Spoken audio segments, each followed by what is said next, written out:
హరి ఓం శ్రీ గురుభ్యో నమః.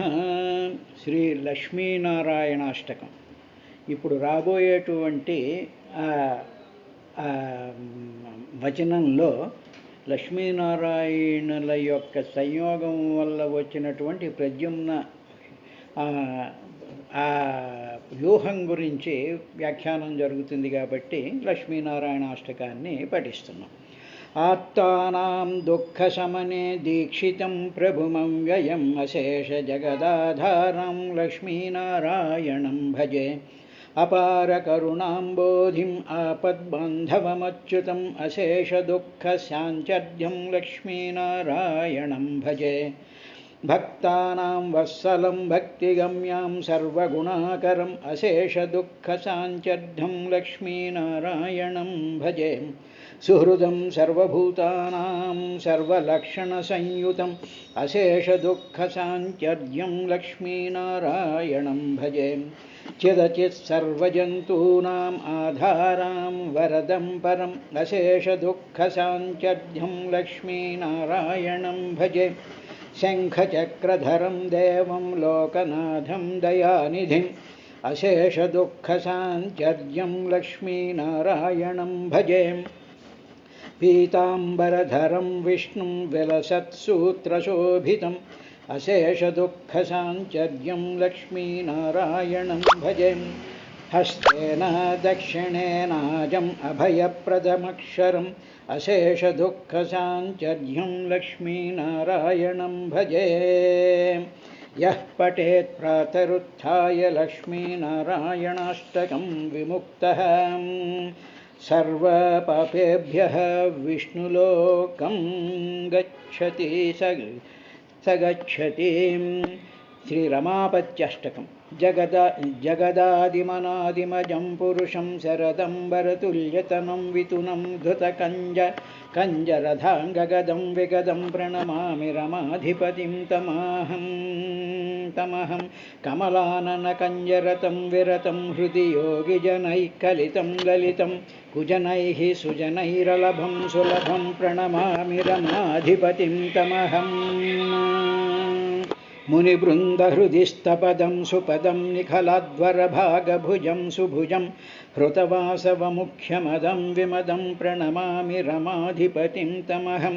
హృతదానవతృప్తబలం సుబలం స్వజనానస్తసమస్తమలం విమలం సమపాస్తగజేంద్రధరం సుధరం ప్రణమామి రమాధిపతిం తమహం. పరికల్పితసర్వకలం వికలం సకలాగమగీతగుణం విగుణం భవపాశనిరాకరణం శరణం ప్రణమామి రమాధిపతిం తమహం. మృతిజన్మజరాశమనం కమనం శరణాగతభీతిహరం దహరం పరిపుష్టమహాహృదయం సుదయం ప్రణమామి రమాధిపతిం తమహం. సకలావనిబింబధరం స్వధరం పరిపూరితసర్వదిశం సుదృశం గతశోకమశోకకరం సుకరం ప్రణమామి రమాధిపతిం తమహం. మధితార్ణవరాజరసం సరసం గ్రథితాఖిలలోకహృదం సుహృదం ప్రథితాద్భుతశక్తిగుణం సుగుణం ప్రణమామి రమాధిపతిం తమహం. సుఖరాశికరం భవబంధహరం పరమాష్టకమేతదన్యనమతిః పఠతీహ తు యో నిశమేవ నరో లభతే ఖలు విష్ణుపదం సపరం. శ్రీ గురుభ్యో నమః. హరివర్షంలో జరుగుతూ ఉండేటువంటి శ్రీ నరసింహస్వామి యొక్క ఆ స్తోత్రాన్ని ఫర్దర్గా సుఖబ్రహ్మ పరీక్షన్ మహారాజుకి చెప్తూ అక్కడ ఉండేటువంటి ఆ ప్రహ్లాదుడు మిగతా ఆ హరివర్షంలో ఉండేటువంటి జనులందరూ కూడా శ్రీహరిని ఈ విధంగా ప్రార్థన చేస్తున్నారయ్యా అని చెప్తూ, స్వామి నీ భగవద్భక్తులతోడ సంగమం వల్ల మాకేం లభిస్తుంది అంటే, వాళ్ళ భగవద్భక్తులు నిరంతరము కూడా భగవంతుడి యొక్క శక్తి, భగవంతుడి యొక్క ప్రాభవము, భగవంతుడు అంటే ఏమిటి, ఆ భగవంతుడిని ఏ విధంగా కొలవాలి అనేటువంటి విషయాలన్నీ వాళ్ళు చెప్తూ ఉంటారు. చెప్తూ ఉండేటప్పుడు వాళ్ళతో కానీ మనం సంగత్వం, వాళ్ళతో కానీ ఫ్రెండ్షిప్, వాళ్ళతో పాటు మనం కలయికతో ఉండేటప్పుడు అప్పుడు వాళ్ళు చెప్పినటువంటి మాటలు వింటూ ఉండడం వల్ల ఏం జరుగుతుంది అంటే ఆ మాటల యొక్క ప్రభావం వల్ల అజుడైనటువంటి అజహ మానసం అంగజం హరతి. అప్పుడు ఆయన ఎప్పుడైతే మన మనసులోకి వచ్చి కూర్చుంటాడో ఆ మాటలు వినడం వల్ల అప్పుడు మన శరీరంలో ఉండేటువంటి సకలమైనటువంటి దోషాలన్నీ కూడా అంగజం అంటే దేహంలో జమ్ అంటే పుట్టడం అనమాట, అంగం అంటే శరీరంలో పుట్టినటువంటి దోషాలన్నీ కూడా హరతి, అవన్నీ తొలగిపోతాయ్యా. ఎందుకంటే ఆయన్ని మనం లోపల తీసుకొచ్చి ప్రవేశపెట్టాం కాబట్టి. అంటే ఉదాహరణకి ఏ విధంగా అంటే, నేను లోపల ఏదైనా ఒక పుండులా, ఒక క్యాన్సర్ పుండు లాంటిది ఉందనుకోండి, అప్పుడు ఏం చేస్తాం, మన దానికి ఏ లేజర్ బీమ్తోనో ఓ రేడియేషన్ దాంట్లోకి పంపిస్తాం. పంపించేటప్పటికి ఆ రేడియేషన్లో ఉండేటువంటి ఆ కాంతి ఉందే, ఆ ఎనర్జీ ఉందే, ఆ క్యాన్సర్ పుండిని తీసిపారేస్తుంది, దాన్ని నాశనం చేసేస్తుంది. అదేవిధంగా శ్రీహరి యొక్క భావాన్ని, శ్రీహరి యొక్క సాకార రూపాన్ని కానీ, ఆ సాకార రూపం ఒక బ్రహ్మాండమైనటువంటి వెలుగు స్వయం జ్యోతి కింద ఒక తెల్లనైనటువంటి దీపం ఆ శ్రీ మహావిష్ణువు లోపల ఉన్నాడు అనేటువంటి భావన చేయగా చేయగా చేయగా ఆ భావం యొక్క బలం ఏం చేస్తుందంటే అంగజం హరతి, ఈ లోపల ఉండేటువంటి సమస్త దోషాలని కూడా హరిస్తుందయ్యా. అందువల్ల కహవై నసేవేతాయి, ఎందుకు సేవించడు? ఈ రహస్యం తెలిసినప్పుడు, ఈ టెక్నాలజీ తెలిసినప్పుడు ఎందుకు సేవించడు? ప్రతివాడు దానికోసమే వెళ్తాడు కదా అని చెప్పిన తర్వాత పంచమ స్కంధం 18వ అధ్యాయంలో 12వ శ్లోకంలో యస్యాస్తి భక్తిర్భగవత్య కించన సర్వైర్గుణైస్తత్ర సమాసతే సురా హరావభక్తస్య కుతో మహద్గుణా మనోరథేనా సతి ధావతో బహిః. తర్వాత ఇలాగ స్వామి శ్రీహరిని భావించిన శ్రీహరి ఒక్కడే వస్తాడా? శ్రీహరికి సంబంధించినటువంటి ఆ లక్ష్మీతో సహితుడైనటువంటి శ్రీహరే మన హృదయంలోనో మన శరీరంలోనో ఉండి ఆయన ఒక్కడే వస్తాడా? మిగతా వాళ్ళు ఎవరు రారా? నీకు డౌట్గా ఉంది కదా. కాదు, యస్య ఎవరికైతే భగవతి అకించన భక్తి అస్తి, అకించన అంటే ఏ విధమైనటువంటి కోరికలు లేకుండా భక్తితో ఆ శ్రీహరిని ప్రార్థన చేసినప్పుడు భక్తి అస్తి, అటువంటి భక్తి ఉండాలి. అంటే ఏ విధమైనటువంటి కోరికలు లేకుండా స్వామి నువ్వు నాలోనే ఉండాలి, నువ్వు నాలోనే ఉండాలి అని మనం అదే విధంగా భావన చేస్తూ ఉండగా ఉండగా ఉండగా అప్పుడు తత్ర అలాంటి హృదయంలో అలాంటి భక్తి కలిగినటువంటి యస్య ఎవడికైతే ఉంటుందో వాని యందు అంటే అలాగ భక్తి చేసేటువంటి, అలాగ భగవంతుణ్ణి సేవించేటువంటి వాని యందు సర్వై సురాహ సమాసతే. శ్రీ మహావిష్ణువు వీడి హృదయంలో ఉన్నాడు అని ఆ శ్రీ మహావిష్ణువుని ధ్యానించాలి, ఆ శ్రీ మహావిష్ణు దర్శనం చేసుకోవాలి అని చెప్పి సర్వై గుణైశ్వరాహ సమాసతే. వెంటనే సమస్తమైనటువంటి దేవతలందరూ అయ్యో ఇగో వీడు ఫలానా వాడి గుండెల్లో శ్రీహరి ఉన్నట్ట, ఉండి తేజస్సుతో వెలిగిపోతున్నట్ట, కాబట్టి శ్రీహరికి మనం వైకుంఠం దాకా విమానాల్లో వెళ్ళి చాలా కాలం ప్రయాణం చేసి దర్శనం చేసుకోక్కర్లేదు, వీడు అవైలబుల్గా ఉన్నాడు ఇక్కడ మనకి అని చెప్పి సర్వై గుణై సమస్తమైన అన్ని గుణాలతో కూడుకున్నటువంటి సురాహ సమాసతే. ఆ దేవతలందరూ క్యూ కట్టేసేసి వీడి హృదయంలోకి వచ్చేస్తట. ఇదండి ఇది జరుగుతోంది అని చెప్పి సుఖబ్రహ్మ ప్రహ్లాదుడు చేసినటువంటి ఆ రహస్యాన్ని, ఎందుకంటే ప్రహ్లాదుడు తాను పూర్తిగా అనుభవించి తాను దాని యొక్క ఆ స్వభావం అంతటినీ కూడా తెలుసుకున్నవాడై, తెలిసినటువంటి వాడే, తాను అనుభవించినటువంటి వాడే ఆ అనుభవాన్ని మనకి ఈ విధంగా చెప్తున్నాడయ్యా. కాబట్టి సర్వై గుణై సురాహ సమాసతే, వాళ్ళందరూ వచ్చేస్తారు, క్యూ కట్టేస్తారు, మన లోపలికి వచ్చేస్తారట. హరవు అప్పుడు ఏం జరుగుతుంది అంటే అలా వచ్చేస్తారు వాళ్ళందరూ. వచ్చేసేటప్పటికి ఇలా ఉంటాడు ఒక మనిషి, ఇంకొక మనిషికి ఇదంతా నువ్వేదో కథలు చెప్తున్నావులే, ధ్యానం చేసినంత మాత్రంలో వచ్చేస్తాడా, వచ్చి మనలో కూర్చుంటాడా అనేసేసి కొంచెం నిర్లక్ష్యంగా ఉండేటువంటి భక్తి లేనటువంటి వాళ్ళు ఏం చేస్తూ ఉంటారంటే, వచ్చాడు ఏం చేశాడు, నీకు ఏదైనా ఇచ్చాడా, డబ్బు ఇచ్చాడా, ఫ్లాట్స్ ఇచ్చాడా, బంగారు ఆభరణాలు ఇచ్చాడా, ఆరోగ్యం ఇచ్చాడా, ఏమి ఇచ్చాడు అనేసేసి వాళ్ళు ఆ భక్తుడి యొక్క దాన్ని చూసి చాలా నిర్లక్ష్యంగాను కేర్ చేయకుండా వాళ్ళు వెళ్ళిపోతారు. వెళ్ళిపోయి వాళ్ళు ఏం చేస్తూ ఉంటారంటే, ఈ బాహ్యమైనటువంటి సంసారం ఉందిగా, కనిపించేటువంటి జగత్తు ఉందిగా, మామిడి చెట్లు ఉన్నాయి, కొబ్బరి చెట్లు ఉన్నాయి, ఆ చెట్లు ఉన్నాయి, ఈ చెట్లు ఉన్నాయి, ప్లాట్లు ఉన్నాయి, బంగారాలు ఉన్నాయి, చీరలు ఉన్నాయి, వస్త్రాలు ఉన్నాయి, మేళ్ళు ఉన్నాయి, మిద్దులు ఉన్నాయి, కార్లు ఉన్నాయి, కొంపలు ఉన్నాయి, గడిది గుడ్లు ఉన్నాయి. వీటన్నిటినీ చూసుకుని బాహ్య సంసారంలో ఉండేటువంటి కోరికలు తీర్చుకోవడానికి వీళ్ళందరూ పరుగులు పెట్టేస్తారు.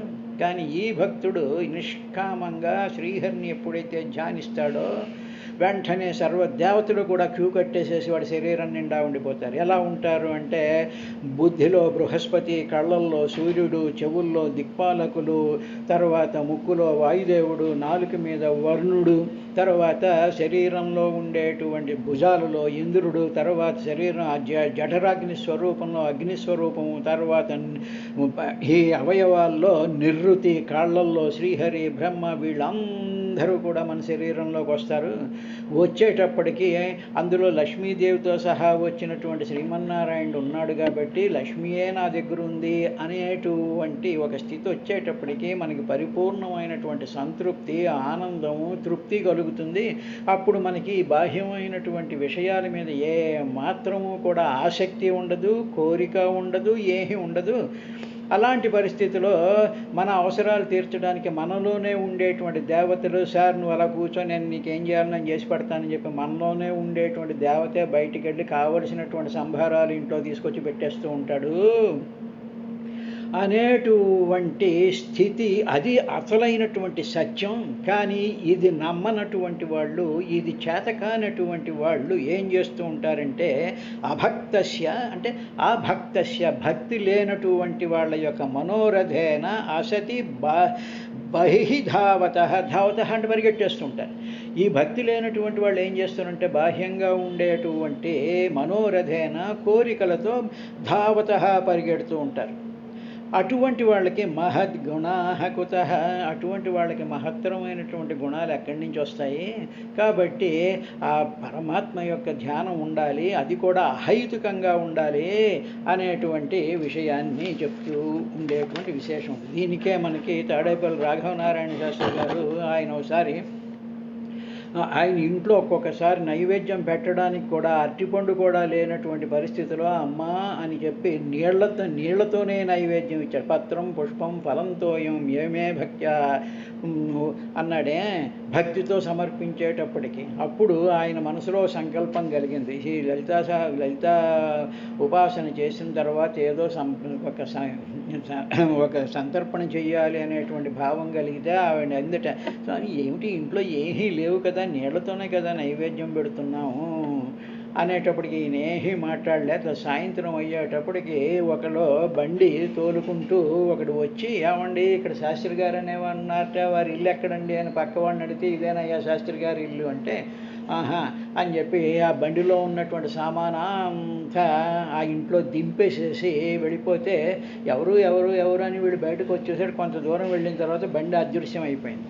అందువల్ల ఆ ఇచ్చినటువంటి సామానులతో మొత్తం 2 రోజుల పాటు అనుకుంటాను ఆ చుట్టుకాపల గ్రామాలు వాళ్ళు కూడా ఈ సంగతి తెలుసుకొచ్చి మహద్భుతమైనటువంటి సంతర్పణ చేశాడు. ఆ బండి ఎవడు, ఆ బండివాడెవడు, ఆ సామాన్లు ఎక్కడి నుంచి వచ్చాయి, ఈయన మనసులో సంకల్పం చేసుకుంటే ఊళ్ళో వాళ్ళకి ఎలా తెలిసింది?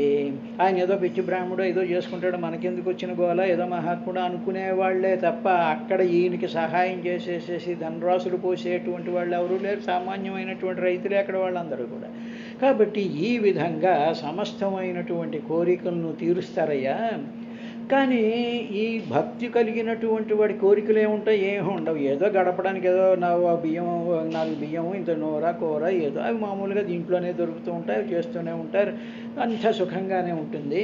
కానీ ఈ అభక్తస్య, ఈ భక్తి లేనటువంటి పీనుగులు ఉంటారు చూసారా, వీళ్ళకి మాత్రం మహద్గుణాః కుతః, వాళ్ళకి మహత్తరమైనటువంటి గుణాలు ఎక్కడి నుంచి వస్తాయి? కాబట్టి అటువంటి వాళ్ళతో సాంగత్యం చెయ్యకూడదు అనేటువంటి కాషన్ కూడా ఇస్తూ తర్వాత హరిర్హి సాక్షాత్ భగవాన్ శరీరిణామాత్మా ఝషాణామివ తోయమీప్సితం హిత్వా మహాంస్తం యది సజ్జతే గృహే తదా మహత్వం వయసా దంపతీనాం. తర్వాత సకల ప్రాణులకి కూడా శ్రీహరి ఆయన ఆత్మయ్య ఉన్నాడు. అంటే ఏమిటి? సకల ప్రాణులు కూడా ఆయనలోనే ఉన్నాయి. ఏ విధంగా అంటే చేపలన్నీ ఎందులో ఉంటాయి? నీళ్ళల్లో ఉంటాయిగా. సముద్రంలో కానీ, నదిలో కానీ, చెరువులో కానీ చేపలన్నీ దాంట్లోనే ఉంటాయిగా. అదేవిధంగా మనం అందరం ఎక్కడున్నాము అంటే ఆ పరమాత్మ యొక్క ఆత్మ చైతన్య ప్రకాశంలో మనం ఉన్నాం. మనకి చేపలు నీళ్ళల్లో ఉంటే మనకి నీళ్లు కనిపిస్తాయి, చేపలు కనిపిస్తూ ఉంటాయి. ఇప్పుడు మన ఊహ ఎలా చేయాలంటే మనం ఎక్కడున్నాము, మన ఇల్లు ఎక్కడుంది, మన కారు ఎక్కడుంది, మన చెట్లు ఎక్కడున్నాయి, ఇవన్నీ ఎక్కడున్నాయి అంటే మనకి కనిపించనటువంటి అవ్యక్తమైనటువంటి పరమాత్మ యొక్క చైతన్య ప్రకాశంలో ఉన్నాయి. ఆ చైతన్య ప్రకాశంలో నుంచే గాలి వస్తుంది. ఆ చైతన్య ప్రకాశంలో నుంచే గాలి రావడం వల్ల ఆ గాలిని మనం పీల్చుకుంటూ ఉంటాం. అంటే నీళ్ళల్లో ఉండేటువంటి చేపకి నీళ్ళల్లో ఉండేటువంటి గాలి పీల్చుకున్నట్టుగా నీళ్ళల్లో గాలి ఉంటుంది. ఇక్కడ నీళ్ళ బదులు పరమాత్మ యొక్క మహా చైతన్యం, ఆత్మ చైతన్య ప్రకాశం, వెలుగు, అది జ్ఞానం. ఆ చేపలకి అందులోనే ఉండేటువంటి నీళ్లు, అందులోనే ఉండేటువంటి చిన్న చిన్న పురుగుల్లాంటివి, వీటిని అవి ఆహారం కింద చేసుకుంటూ ఉంటాయి. అదేవిధంగా ఈ ఆత్మ చైతన్య ప్రకాశంలో మనకి చేపలకి పురుగుల్లాగా, లేకపోతే చిన్న చిన్న దాని ఆహార పదార్థాలలాగా, మనకు ఆహార పదార్థాలన్నీ ఏమిటంటే చెట్లు, పుట్టలు, ధాన్యాలు, ఇవన్నీ ఉన్నాయి. ఇవన్నీ ఎక్కడున్నాయి? ఈ ఆత్మ చైతన్య ప్రకాశంలోనే ఉన్నాయి. కాబట్టి హరిహి భగవాన్ సాక్షాత్ శరీరిణాం జషాణాం ఈప్సితం తోయం వివ. జషాణం అంటే చేపలకి అభీష్టమైనటువంటి తోయం ఇవ, నీటిలాగా మన అందరం కూడా ఆత్మ మహాన్. అటువంటి ఆత్మ స్వరూపంలోనే మనం ఉన్నాము. మనం ఆయనలో ఉన్నాము, ఆయనలోనే మనం ఉన్నాము అని ఆయనను విడిచిపెట్టి అటువంటి భావాన్ని మనం వదిలేసేసి ఆ ఆత్మస్వరూపమే మనలోనూ కూడా ఉన్నాడు. అంటే ఇప్పుడు చేప ఎగ్జాంపుల్ దగ్గరికి వచ్చేటప్పటికి చేప లోపల నీళ్లు ఉండకపోవచ్చు, ఉండడానికి అవకాశం ఉంటే ఉంటుంది, లేకపోతే లేదు. కానీ ఇక్కడ ఆత్మలో మనం అందరం ఉన్నాం కాబట్టి ఆ ఆత్మస్వరూపమే మన శరీరాల్లోకి కూడా వ్యాపించిపోయి, ఎందుకంటే దానికి అంత శక్తి ఉందన్నమాట. ఆ ఆత్మకి ఏంటి? సర్వవ్యాపకమైనటువంటిది, సర్వశక్తిమైనటువంటిది, బ్రహ్మాండమైనటువంటి ప్రభావం కలిగినటువంటిది. కాబట్టి ఆ ఆత్మ మన శరీరాల్లో నుంచి కూడా వెళ్ళిపోతుంది. మనం ఆ ఆత్మస్వరూపంలోనే ఉన్నాము. కాబట్టి ఇటువంటి దానినే చైతన్య ప్రకాశం అంటారు. ఆ ప్రకాశం ఏమిటి అంటే మనం దాంట్లో ఉన్నాం కాబట్టి ఆ ఆత్మ చైతన్య ప్రకాశం వల్లే, అది మనలోనే ఉండడం వల్ల, అది జ్ఞానం అవడం వల్ల, ఆ జ్ఞానంతోనే మనం బాహ్యమైనటువంటి ఈ పరిస్థితులన్నిటినీ చూడగలుగుతున్నాం. ఆత్మ చైతన్యంలోనే ఉండేటువంటి దేవతా స్వరూపమైనటువంటి వాయువు ఉండడం చేతే మన దాంటి 84 లక్షల జీవరాశులు బతుకుతున్నాయి. అంటే ఆ ఆత్మలో వాయుదేవుడు ఉన్నాడు, అగ్నిదేవుడు ఉన్నాడు, వరుణదేవుడు ఉన్నాడు, తర్వాత ఇంద్రాది దేవతలు ఉన్నారు, తర్వాత 33 దేవతలు అందరూ కూడా ఆత్మలోనే ఉన్నారు. అటువంటి ఆత్మస్వరూపుడైనటువంటి పరమాత్మని ధ్యానిస్తే ఇందాక చెప్పినటువంటి సర్వై గుణై సురాహ సమాసతే, సర్వగుణాలతో కూడుకున్నటువంటి దేవతలందరూ ఆ భక్తుడి యొక్క శరీరంలోకి వచ్చినట్టు ఈ దేవతలందరూ కూడా మనం ఉండేటువంటి ఈ భూమండలంలో వాళ్ళు ఉన్నారయ్యా.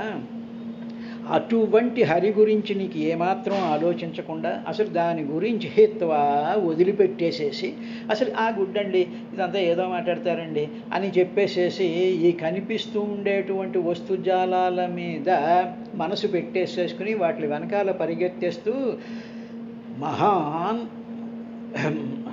శ్రీహరిని హేత్వా ఒడిచిపెట్టేసేసి దాని గురించి అసలు ఆలోచించకుండానే గృహే యుధి సజ్జతే, ఇంట్లో ఉండేటువంటి వస్తువుల మీద, ఇంట్లో ఉండేటువంటి పెళ్ళం మీద, ఇంట్లో ఉండేటువంటి ఎఫ్డీల మీద, డబ్బుల మీద, వీటిల మీద ఆసక్తి కలిగినటువంటి వాడే యది సజ్జతే, దాని మీద సజ్జతే అంటే దాని మీద విపరీతమైనటువంటి ఆసక్తి ఉన్నవాడైతే తదా అప్పుడు అలాగ ఆసక్తి ఉండేటువంటి దంపతీనా మహత్వం వైశాహి.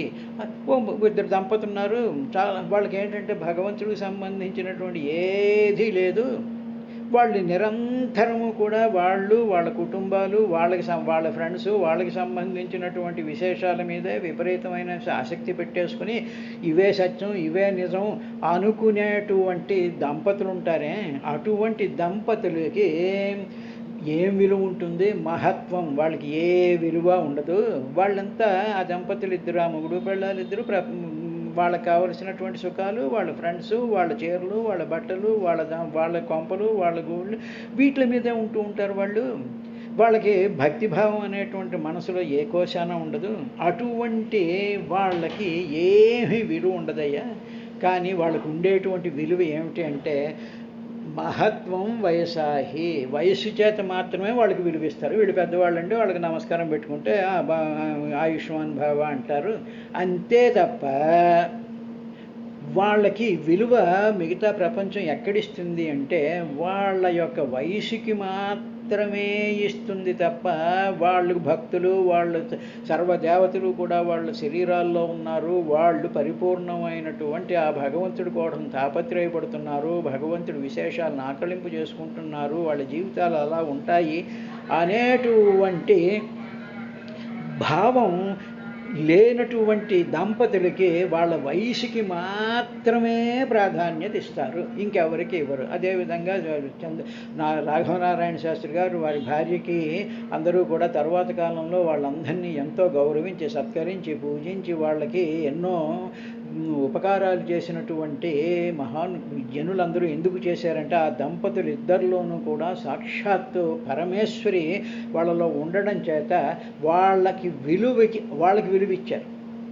మిగతా ముసలాళ్ళకి, పెద్దాళ్ళకి ఎందుకు విలువ ఇస్తారంటే వయసులో పెద్దాడండి, వాడు 24 గంటలు, వాడి ఎఫ్డీలు ఏమిటి, వాడి గొడవ ఏమిటి, వాడి రిటైర్మెంట్ అయితే ఎంత సంపాదించి, ఇలాగ ఉండేటువంటి వాటికి ఏం విలువ ఇవ్వరు. పెద్దవాడు కాబట్టి ఏదో సంస్కారంగా వాడికి నమస్కారం బారయ్యాలి కాబట్టి వయసుకి పెట్టి నమస్కారం పెడతారు అన్నాడు. మహత్వం వైశాహి. వయసుకి మాత్రమే విలువ తప్ప వాళ్ళకి భావాలకి విలువ లేదయ్యా అని చెప్పిన తర్వాత తస్మాద్రజో రాగ విషాదమన్యుమానస్పృహా భయదైన్యాధిమూలం హిత్వా గృహం సంస్కృతి చక్రవాలం నృసింహపాదం భజతాకుతో భయమితే. ఎవరైతే నరసింహుని యొక్క పాదాలను సేవిస్తారో అటువంటి వారికి దేని వలన కూడా భయం ఉండదు అని స్తుతించాడయ్యా అని చెప్తూ, తస్మాత్ అందువలన ఏమిటంటే ఈ జనన మరణ పరంపర కదా, మనుషులందరికీ కూడా ఇప్పుడు ఈ జన్మ ఉంటుంది, మళ్ళీ మరణిస్తాడు, మళ్ళీ ఇంకో జన్మ, ఈ పరంపర అనమాట. ఇట్ కంటిన్యూస్ ఇలాగ జరుగుతూ ఉండేటువంటి ఈ సంసారంలో ఏమిటుండే తృష్ణ, రాగం, దుఃఖం, కోపం, గర్వం, కోరికలు, భయము, దీనత, తర్వాత మనోవ్యాధులు, ఇవేగా ఉంటాయి వీటికన్నిటికీ. కాబట్టి మనిషి ఎప్పుడూ కూడా ఏం చేస్తూ ఉంటాడంటే రజః రాగ విషాద మన్యు మాన స్పృహ అభయ దైన్య ఆది మూలం. అదేమిటి? సంస్కృతి చక్రవాలం. ఈ ప్రతి మనిషికి కూడా ఇవే ఉంటాయి. నా సంసారం, నా పిల్లలు, నా మనవలు, నా గొడవ, నా గంధం ఉంటుంది. ఓకే. తర్వాత తృష్ణ అంటే ఏమిటి? కోరిక బలవత్తరం అయిపోతుంటే తృష్ణ కింద మారుతుంది అనమాట. ఏదో మామిడి పండు తినాలి అని అనిపించింది అనుకోండి, అది కోరిక, పర్వాలేదు. కానీ ఆ మామిడి పండు తినకపోతే నేను చచ్చిపోతానని చెప్పి ఆ మామిడి పండు లేకపోతే చిరాకెత్తిపోయి ఆ మామిడి పళ్ళు వాడితో బేరాలాడి వాడిని నానాహింస పెట్టేసేసి ఇక్కడ దొరకకపోతే ఏదో నాంపల్లి వెళ్ళిపోయి ముజంజాహి మార్కెట్ వెళ్ళిపోయి అక్కడ దొరకకపోతే ఇంకొక దానికి వెళ్ళిపోయి అవి తెచ్చేసేసి తినేసేసి ఇంకా అది లేకపోతే అది మళ్ళీ తినేసిన తర్వాత మేము చాలా గొప్పగా అంత కష్టపడి తిన్నామండి అనేటువంటి ఆ తృష్ణ ఉందే, ఆ కోరికలో ఉండేటువంటి ఆ భయంకరమైనటువంటి పట్టుందే, దాన్ని తృష్ణ అంటారు. తర్వాత రాగము అంటే అన్ని రాగమే. ఇది నాకు ఇష్టం అంటే నాకు ఇది ఇష్టం, నా రాగం అనమాట. నేను దీన్ని లైక్ చేస్తాను. ఈ చీర అంటే నాకు ఇష్టం, ఈ ఆభరణం అంటే నాకు ఇష్టం, ఈ మనిషి అంటే నాకు ఇష్టం. పరాయివాడంటే ద్వేషం, ఇంకోడంటే ద్వేషం, రాగం. తర్వాత దుఃఖం, ప్రతిదానికి దుఃఖపడిపోతూ ఉంటాడు. ఇవేమీ దొరకకపోతే కోపం వస్తుంది, గర్వం, నాకెంత తెలుసు, నేను ఇన్ని మామిడి పళ్ళు తిన్నాను, నాకెంత డబ్బు ఉంది, నాకెంత జ్ఞానం ఉంది, నేను రిటైర్ అయ్యి నేను 10 మందిని పోషిస్తున్నాను, ఇలాంటి గర్వం, తర్వాత కోరికలు, తర్వాత భయం. దీంతో పాటు భయం, ఎవడైనా పీకు నొక్కేస్తాడేమో, ఎవడైనా నా ఆస్తి పట్టుకుపోతాడేమో, ఎవడైనా నన్ను ఇది చేసేస్తాడేమో, తర్వాత దీనత, ఇంక ఏమీ చేయలేనటువంటి పరిస్థితులు ఏడుస్తూ కూర్చోవడం. ఇవన్నీ కూడా మనోవ్యాధులకు మూలం. ఈ మనసుకు పట్టేటువంటి వ్యాధులు దీనివల్ల వస్తున్నాయి. అంటే తృష్ణ, రాగ, దుఃఖ, కోప, గర్వ, కోరిక, భయ, దీనత, ఇవన్నీ కూడా మనోవ్యాధులకు మూలమయ్యా. ఇది ప్రతి మనిషికి కూడా ఆయా ప్రపోర్షన్ బట్టి ఉంటాయి. మనుషుల యొక్క ఆ స్థితులను బట్టి కోరికలు ఉంటాయి, భయం ఉంటుంది, గర్వం ఉంటుంది, కోపం ఉంటుంది. ఇవన్నీ కూడా ఒక్కొక్క, it all depends on the individual human beings. ఇవన్నీ ఇలాంటి ఉన్నప్పుడు ఏం చేయాలి అంటే నృసింహపాదం భజతాకుతో భయమితి. అందువల్ల ఇటువంటి స్థితి మనకు ఉంది అని మొట్టమొదట మనం యాక్సెప్ట్ చేయాలి. ఇది ఎస్, నాలో ఇవన్నీ ఉన్నాయి అని ఒప్పుకున్న తర్వాత అవి మనోవ్యాధుల కింద కన్వర్ట్ అయిపోకముందే ఏం చేయాలంటే నృసింహపాదం భజత. ఆ శ్రీ నృసింహస్వామి యొక్క పాదాలని మనం సేవిస్తూ ఉండాలి, అవి తలుచుకుంటూ ఉండాలి. ఆ ప్రహ్లాద చరిత్ర కానీ, లేకపోతే నృసింహ స్తోత్రం కానీ, దాంట్లో ఉండేటువంటి ఆ రూపాన్ని కానీ మనం తలుచుకున్నట్లయితే, దానిని భావన చేసినట్లయితే, అప్పుడు అకుతో భయం, ఇంకా ఏ భయము కూడా మనకు ఉండదు అన్నాడు. అంటే భయాన్ని పోగొట్టేటువంటి పరమాత్మ యొక్క అభయస్వరూపమైనటువంటి వాడు నృసింహస్వామి అన్నాడు. రేపటి కార్యక్రమంలో ఇంకా ఏం చెప్పాడు అనేటువంటి విశేషాన్ని చూద్దాం.